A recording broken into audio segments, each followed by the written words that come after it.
Norman Tavo était visé depuis janvier 2022 par une enquête préliminaire pour viol et corruption de mineurs.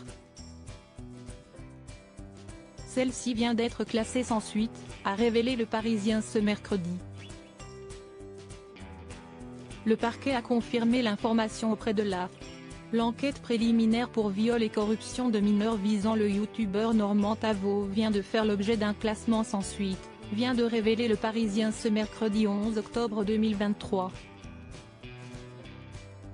Cette enquête avait été confiée en janvier 2022 à la Brigade de protection des mineurs, BPM, de la police judiciaire de Paris après que 6 jeunes femmes ont déposé plainte contre le vidéaste.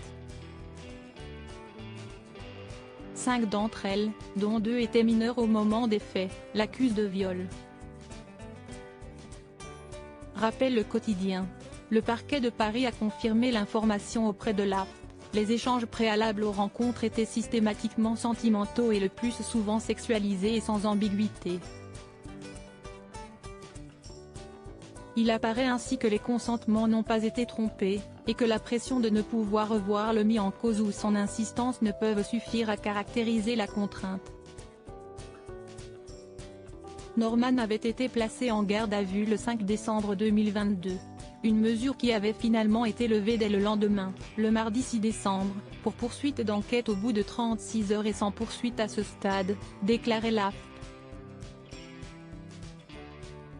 Les témoignages visant le youtubeur avaient commencé à circuler il y a plusieurs années, notamment lors de la vague du mouvement #BalanceonYouTuber.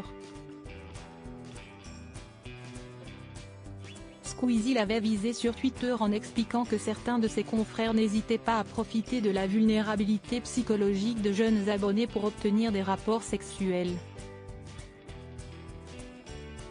Des avocats de plusieurs parties civiles, mais Jennifer Cambla, Clément Pialou et Charles Errand, viennent de réagir pour Le Parisien à cette information selon laquelle l'enquête préliminaire pour viol et corruption de mineurs visant le youtubeur Norman Tavo est classée sans suite.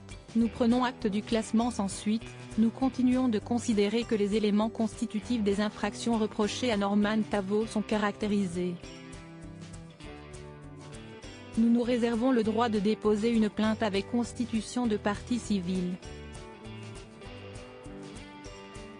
Pour rappel, Norman Tavo a fait partie ces dernières années des youtubeurs les plus célèbres de France. Il a plus de 11 millions d'abonnés sur sa chaîne, et se classait encore numéro 3 dans le classement des youtubeurs français en 2022. Ses vidéos ont été visionnées des milliards de fois depuis qu'il a commencé à faire des vidéos en 2011.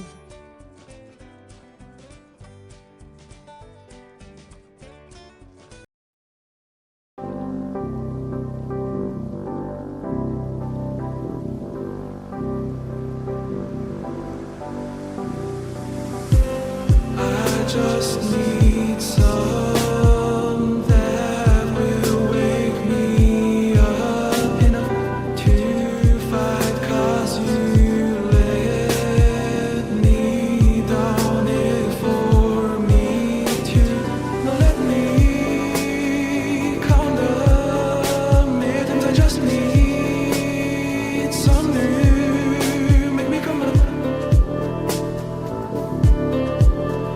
The word that we had to